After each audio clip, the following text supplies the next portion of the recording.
Imagine being torn between love and duty, facing a choice that demands you go against those who holds dearest. That's where we find Arjun in chapter 1, Shloka 24 to 27 of the Bhagavad Gita. Here, at Arjun's request, Krishna guides the chariot to the center of the battlefield, placing it between the two armies. As Arjun gazes across, he realizes with a heavy heart that he has been about to fight not just warriors but his own family, beloved teachers, and friends. This moment isn't just about the physical war. It's about the internal struggle, the painful pull between these attachment and his sense of duty. Arjun's experience here reflects a universal conflict, the battle between our conditioned self and the call of truth.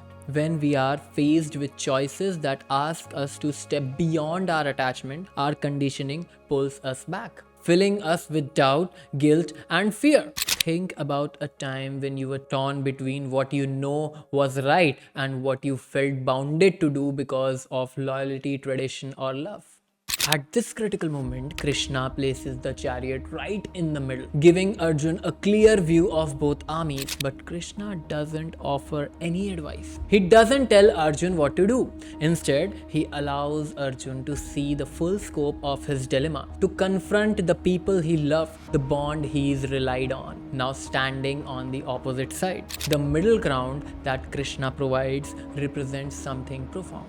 It's a place of clarity, a chance to view life without judgment or emotional bias. Here, Arjun is forced to see his loved ones as they are, not as his family or friends, but simply as warriors, ready for battle. In our own lives, finding this kind of middle ground can be challenging. It requires us to step back and see things they truly are, rather than as we wish them to be. Think of Krishna's silence here as an invitation. Instead of giving comfort or advice, he allows Arjun to experience the raw weight of his conflict fully, without interference. In life, true guidance often doesn't come with easy answers. Instead, it gives us the space to understand our own struggle and come to our own realization. By placing the chariot in the center and staying silent, Krishna lets Arjun look directly to his attachment and conditioning without any comforting illusions.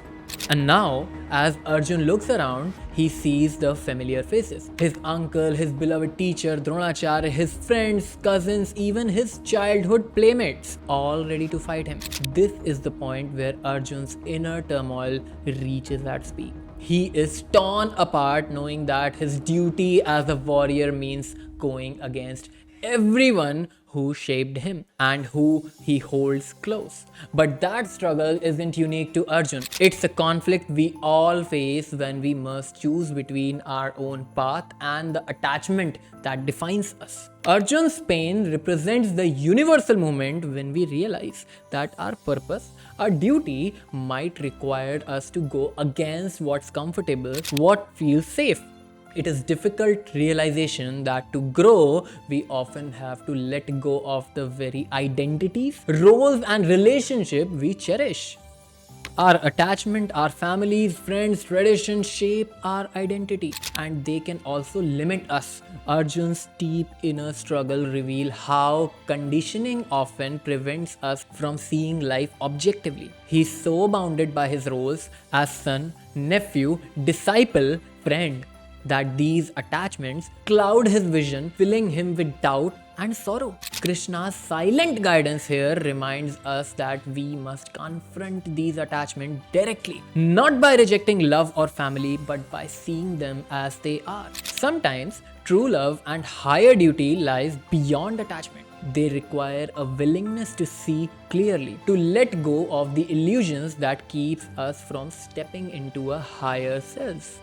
In this way, the Bhagavad Gita teaches us a profound lesson. Real transformation begins when we see ourselves without the lens of conditioning, just as Krishna lets Arjun sit with his emotions, we too must sometimes sit with the discomfort of our own truths. This is how we confront the conditioning that blinds us, the roles that restricts us, and the expectations that pulls us in every direction. As we move through this series, I invite you to consider your own attachments and conditioning. Think of the roles and labels you hold close and those that comforts you but may also prevents you from seeing clearly. This journey through the Gita is more than an exploration of ancient wisdom. It's an invitation to transform, to stand in the middle ground like Arjun, and to observe life as it truly is.